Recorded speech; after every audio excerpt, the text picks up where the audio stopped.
first thing we need you to do is to say your complete name and spell it to the camera. Yeah. And then you've been through this enough to know, just focus on me, and we only Okay. have a very few questions we're going to go Okay. Andrew Jackson Young Jr. Andrew Jackson Young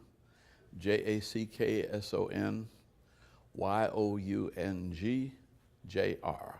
Excellent, you got it. Okay, I'm going to start by asking you, what was your first introduction to Sigma Pi Phi fraternity and Kappa Boule? Well, my first introduction was really through my father, who was a very active member in Sigma Pi Phi in New Orleans. And I just always, and then when I moved to Atlanta, I got invited to the Christmas dance. And I was awestruck because all of the people that I looked up to as heroes, like Dr. Mays and Rufus Clement and Asa Yancey, and they were all there dancing just like ordinary folk.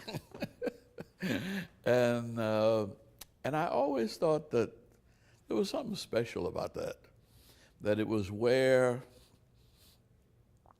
people you'd only read about would come together as brothers and with their arkusai and relax and have a good time. So I think it must have been the Christmas dance that made me want to be a member. Well, what did finally becoming a member, what has that meant to you? Well, it meant that I had a connection with a lot of distinguished men all over the country, and some even all over the world. But I was always in such an activist role myself that I am probably the worst attending member. But I try to do everything that I'm asked to do, but I'm not that good at coming to meetings. But I say the same thing about church. I come to church and I pay my dues and I pray with and for the church, but I don't go to church meetings. And that may be wrong. In church, I have the excuse of the difficulty of having more than one pastor in a meeting. And but I really have tried, and Archon Baycoat always calls to see if I'm available to come. And I'm almost never in town on a meeting day. But we set this meeting, this meeting was set, and I had already set appointments with 2 doctors for yesterday and today. So I knew I was going to be in town. Well, that's a blessing for everybody. I guess you may not come to a lot of meetings, but you're really someone who's in the perfect position to reflect on what this organization has meant and what its contributions have been to this city and to this community. Well, I would say that the members of this fraternity are leaders in their fields. They are in separate fields, and yet each is in his own field at the top of the class. But that makes you very lonely. Who then can you talk to without it being a competitive or authoritative position? And so my image is that people who are the best in their fields, at the top of their game, also need someplace where they can relax, not be in charge, and share their hopes and their dreams, and occasionally even some of their problems.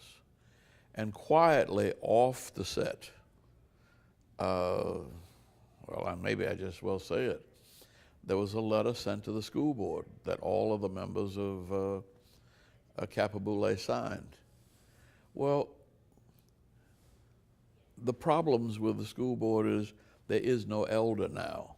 When Dr. King was there, or Marge Yancey was there was an elder statesperson who was able to pull everything together. But everything becomes a power struggle when you have all young people without a lot of previous experience involved. We've been more fortunate in our mayors and in our members of Congress. We have groomed successors. We didn't do that for the school board. And we're paying a price for it. I think, and I could be wrong, that Kappa Boule goes back to the days in the 50s and even 40s when almost all of the decisions around Atlanta were made at the Butler Street YMCA. And a few people came together and talked about the problems and reasoned together about the best solution.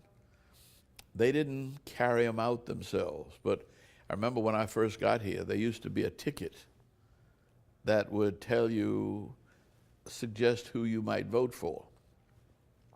They couldn't make you vote that way, but the names on the ticket always let me know that that was the way I wanted to vote, because I respected these leaders, even when I disagreed with them. One story I like to tell is John Wesley Dobbs asking me to run a voter registration drive in South Georgia, in Thomasville, Georgia. And it was a big mess. The Klan came out and a whole lot of hullabaloo. But we ran the voter registration drive, we registered voters, and then he said, we want you to encourage these people to vote Republican. And I said, but I'm a Democrat. He said, you've been a Democrat where you were, but right now in Georgia we need to have a strong showing of black Republicans, because if the Democrats win, Richard Russell will name the federal judges. If the Republicans win, we have the relationship with Eisenhower so that we will name the federal judges. And that was reasonable to me. And so I voted for Eisenhower and campaigned for Eisenhower. And I was so grateful because all of the judges that decided in our favor in the years of the 60s and early 70s in the civil rights movement, all of the good judges were Eisenhower appointees. Okay. You know, it's amazing. You have become one of those. You have become one of those people that you looked up to at that first meeting that you went to. Tell me, is there any archon within Kappa, living or dead, that you are especially pleased to have gotten to know? Well, I'd have to say Dr. Mays. And this is because I didn't go to Morehouse. This is the only place I came in contact with him very much.